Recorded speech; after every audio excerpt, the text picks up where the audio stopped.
Dalam video kali ini aku akan menggambarkan bagaimana perubahan nasib beberapa wilayah yang pernah menjadi bagian dari Indonesia, lalu berpindah kepemilikan. Kita juga akan mempelajari bersama bagaimana kekuatan geopolitik dan dinamika global memainkan peran penting dalam perubahan itu, sekaligus alasan dibalik perpisahannya dengan Indonesia. Pertama adalah Sipadan dan Ligitan yang sempat menghadirkan sengketa wilayah antara Indonesia dan negara tetangganya, Malaysia. Dua pulau ini berada di Selat Makassar. Pulau Sipadan sendiri berada di sebelah utara Pulau Tarakan, Kalimantan Utara. Dan Ligitan terletak 34 km dari Pulau Sebatik, pulau yang berada di dua negara secara administrasi. Kedua pulau ini selalu disandingkan jika menyebut sengketa wilayah antara Indonesia dan Malaysia. Disebut sengketa Sipadan dan Ligitan. Perseteruan yang melibatkan Indonesia dan Malaysia pada tahun 1967 ketika dalam pertemuan teknis hukum laut antara kedua negara, ternyata masing-masing negara memasukkan Pulau Sipadan dan Pulau Ligitan ke dalam batas-batas wilayahnya. Secara geografis, memang dekat dari kedua negara, baik Indonesia maupun Malaysia. Hingga akhirnya kedua negara memutuskan bahwa Sipadan dan Ligitan berstatus status quo. Hanya saja dalam kondisi seperti ini, pihak Malaysia melakukan pembangunan fasilitas pariwisata di kedua pulau ini. Itu terjadi karena kesalahpahaman di benak masing-masing. Bahwa Malaysia, status quo itu, berarti Sipadan Ligitan tetap berada dalam wilayah administrasi mereka sampai sengketa terselesaikan. Sedangkan bagi Indonesia, status quo ini berarti tidak boleh diduduki oleh kedua belah pihak sampai sengketa terselesaikan. Hingga akhirnya, pada tahun 1998, sengketa ini dibawa ke Mahkamah Internasional atau International Court of Justice yang disingkat ICJ. 17 Desember 2002, ICJ mengeluarkan keputusan bahwa Pulau Sipadan Ligitan adalah bagian dari Malaysia. Setelah Malaysia dimenangkan oleh 16 hakim, sementara hanya satu orang yang berpihak kepada Indonesia. Keputusan ini bukan hanya mengandalkan batas wilayah maritim, tapi juga didasarkan pada pendudukan awal, di mana pulau ini lebih dulu diduduki oleh Inggris. Sedangkan Indonesia saat mendeklarasikan kemerdekaannya, memasukkan semua wilayah berdasarkan jejak pendudukan Hindia Belanda. Sekarang setelah berpisah dari Indonesia, kedua pulau ini mengalami banyak perbedaan. Dahulu menjadi salah satu pulau tak berpenghuni, sekarang telah menjadi destinasi bahari yang ramai di Malaysia. Bahkan, menjadi salah satu tempat menyelam terbaik di dunia dengan 12 titik penyelaman. Di antaranya adalah titik Barakuda. Di Sipadan sendiri telah terbangun beberapa resort mewah. Pulau ini berubah menjadi serupa Maladewa. Ligitan yang berada jauh di utara membuatnya kurang diminati. Apalagi seluruh fasilitas yang menarik bagi wisatawan pusatnya itu berada di Sipadan. Meski begitu, kedua pulau saat ini dihuni oleh warga Malaysia. Potensi kedua pulau ini sejak dulu memang banyak dilirik. Selain menjadi pulau dengan panorama bahari yang memukau, kedua pulau juga menjadi tempat para penyu bereproduksi. Perairannya dipenuhi hewan-hewan laut yang langka dan terumbu karangnya terjaga dengan baik. Ya, meski pariwisata mungkin saja akan menjadi salah satu penyebab semuanya itu akan hilang.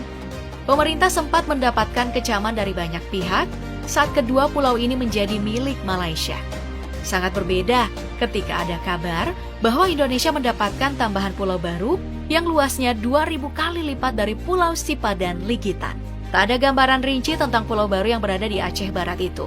Tapi, mengutip Sindonews, berdasarkan data dari Kementerian Kelautan dan Perikanan atau KKP, pada 2017 lalu, Indonesia secara resmi melaporkan 2.590 pulau bernama ke PBB, sehingga pulau bernama di Indonesia bertambah menjadi 16.056 pulau.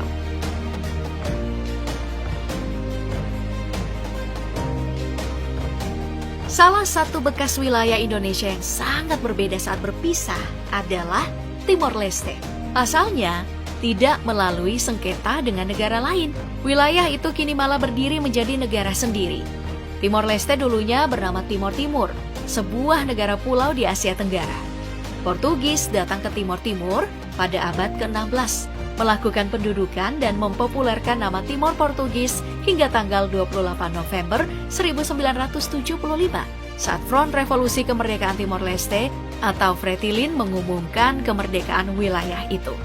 9 hari kemudian, Indonesia menganeksasi dan menyatakan Timor Timur sebagai provinsi ke-27 pada tahun 1976.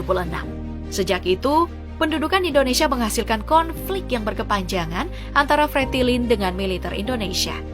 Hingga tanggal 30 Agustus 1999, dalam sebuah referendum yang disponsori Perserikatan Bangsa-Bangsa atau PBB, mayoritas rakyat Timor Timur memilih untuk lepas dan merdeka dari Indonesia.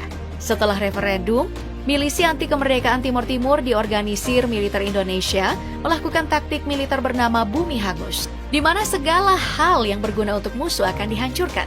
Dalam taktik ini, sekitar 1.400 rakyat Timor Timur terbunuh oleh milisi.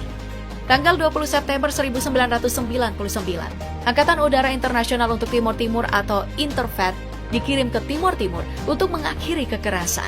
Timor Timur diakui secara internasional sebagai negara dan secara resmi merdeka dari Indonesia tanggal 20 Mei 2002.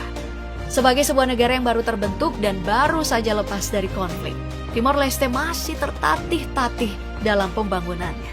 Sampai salah satu warga menginisiasi untuk membangun sekolah tingkat SD. Akses pendidikan pun tidak merata, dan beberapa pemuda dalam wawancara dengan Mata Najwa mengaku bahwa salah satu hal baik yang diwariskan oleh penduduk Indonesia adalah kewajiban belajar dari tingkat SD sampai SMA. Salah satu faktornya adalah tingkat kemiskinan yang belum bisa diatasi, yang juga bisa dilihat dari kasus gizi buruk yang tidak mengurang secara signifikan pun di bidang ketahanan pangan.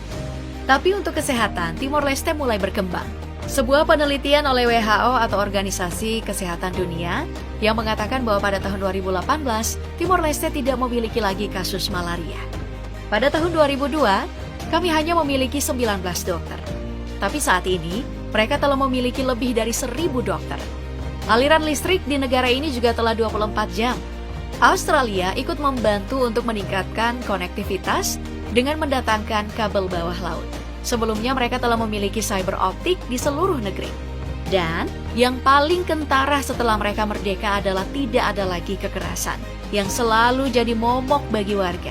Meski bahasa Indonesia masih digunakan dan banyak pemuda yang bermimpi ingin berkuliah di Indonesia. Tapi mereka tidak ada rasa sesal telah berpisah atau ingin pindah negara seperti di banyak judul clickbait media. Ada satu pulau yang kini menjadi distrik tersendiri setelah mekar dari Dili. Namanya Atauro.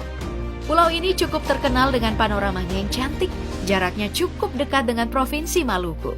Dalam bahasa Indonesia, Atauro berarti kambing, yang juga terlihat di logo atau bendera wilayahnya. Orang-orang Indonesia yang dekat dari pulau ini pun masih menyebutnya dengan sebutan Pulau Kambing. Pulau yang memang warganya banyak memelihara kambing.